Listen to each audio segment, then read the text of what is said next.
All right, welcome everyone to lesson 14 of our grade 2 ABRSM lessons and rhythm of music. Today we'll be talking about simple intervals.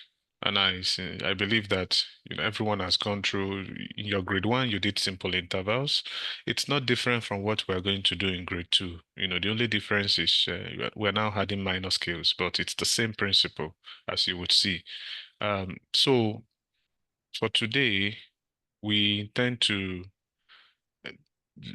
make you understand at the end of the class how to identify intervals above the tonic. So when we're talking about intervals, we are looking at intervals above the tonic, the key notes, all right? And you do that by numbers, 1, 2, 3, 4, 5, 6, by numbers. And also how to identify intervals in both major and minor scales. Okay. Now let's get into it.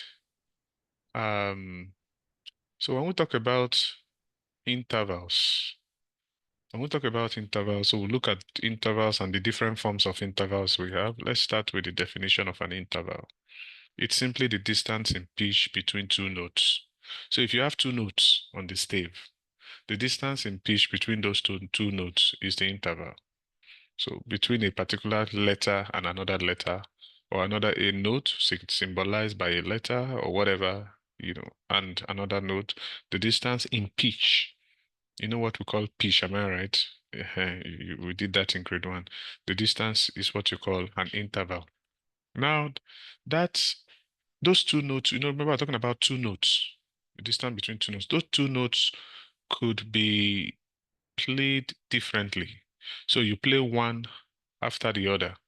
So you play the first note, then you proceed to the second note. It's like you are walking. You take one step, then you take the other step. So that in that case, if you measure the distance in that manner, it's known as a melodic interval. It's a melody. Melody means movement. You move from one to another. That's the melodic interval. So it means, yes, the numbers, you calculate the numbers, but you look at it from the point of a melodic interval. And you did that in your grade 1, so I won't bore you too much with that. If you need more explanation on this, please, I'll refer you back to our grade 1 video on interval. And this is a good example of melodic interval on the right-hand side there. If you look at what you've got there, for example, uh, if you look at this, so uh,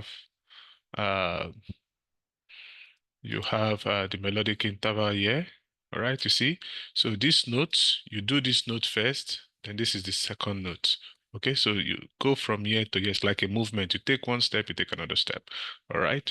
So, but we have the second part, which is known as the harmonic interval. The harmonic interval is the where you have those two notes sounding together. So you play those two notes together. It's like you are jumping on two legs, not walking now, but you jump on your two legs. So and that's what we talk about harmony. When everybody sings a note, it sings two different notes or even three different notes, but in this case two at the same time. Okay, so that's what you have here. You see these two notes, they are on two different pitches, and but they are sounded at the same time. Either you play them at the same time or you sing them at the same time. It's different from the melodic interval. It's the interval is not different. What is just different is in the spacing, the timing. The timing. One is instantaneously, simultaneously. The other one is progressive. So that is that. But the way you calculate the interval is the same, whether it is for melodic or for interval. It's only that the form differs. One is melodic movement, the other one is harmonic, simultaneous. Okay.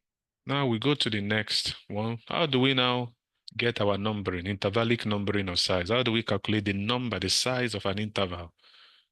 How do we count, get the size of an interval?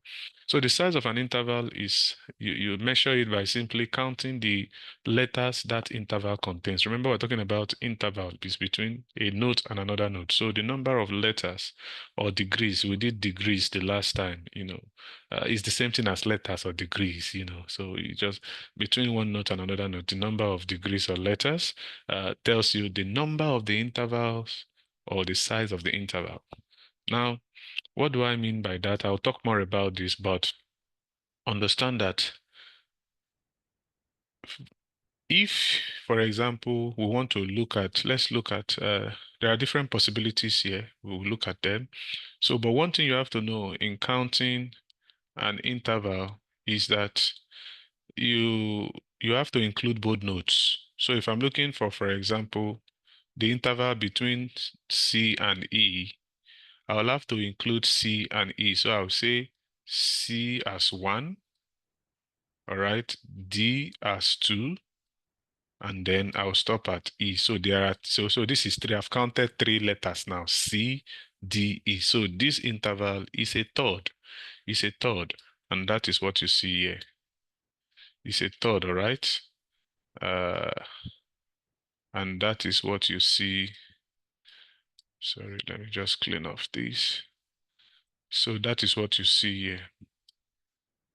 That's what you see here. It's a third. You can see it. I've highlighted it. So because this is C to E. So in counting, you include both uh the 2 letters included to be able to get that. You know that already. So there are different possibilities. If you are looking at, and remember, these are all melodic intervals, melodic intervals because but it could be, it could be harmonic, of course. So if the distance between 2 notes, because this C to C is on the same level, it's on the same pitch, am I right?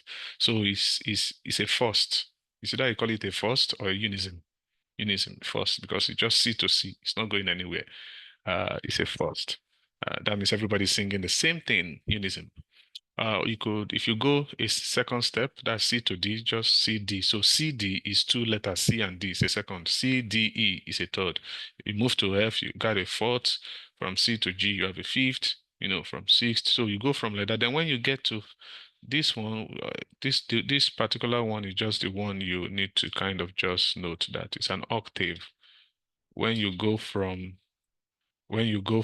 C to the upper C, so it's like instead of saying an eighth, just say an octave. So a first is a unison, and eighth is an octave. Yeah, so that's that. So this is, I used C as an example. It can be any other letter. You can start from, so remember C, so you can use, you can, if I say, what's the interval from between E flat and G? Forget about the flat. Just count E, F, G. Do you understand? It tells you it's a third.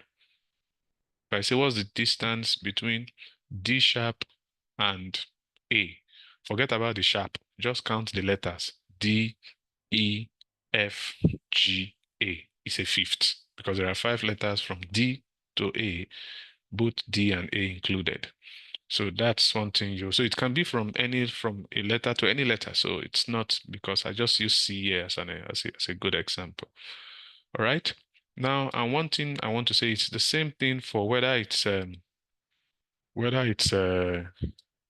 minor scale or a major scale, it doesn't matter. It's the same way you count. So even if you see a minor scale and they say from this letter to this letter, forget about the minor, forget about the sharps, forget about the flats, forget about the accidentals, just count only the letters to get the number. That is what you need at your level. By the time you get to grade 3, we'll now be more interested in identifying the importance of the sharp and the flat, if they have any, or the number of semitones now. But now we are not dealing with that. Just count purely the letters and tell us how many numbers, how many letters does the interval contain, and that is the quantity. That is the number of the interval. It's the same for major and for minor scales. And the last thing is that in grade 2, all your intervals will have your key note as the lower note. So for example, in this, when you are giving 2 notes, just know that the lower note is the home note, the key note, the tonic. For example, if we look at this, that's for grade 2, please, for grade 2. So for example, if we look at this, C to A, which one is the lower note? The lower note here is what? Oh, sorry, I've pressed something else. Yeah. The lower note here is what? Is C, as you can see. This is the lower note. So the lower note is C. That means this is on the scale of C major.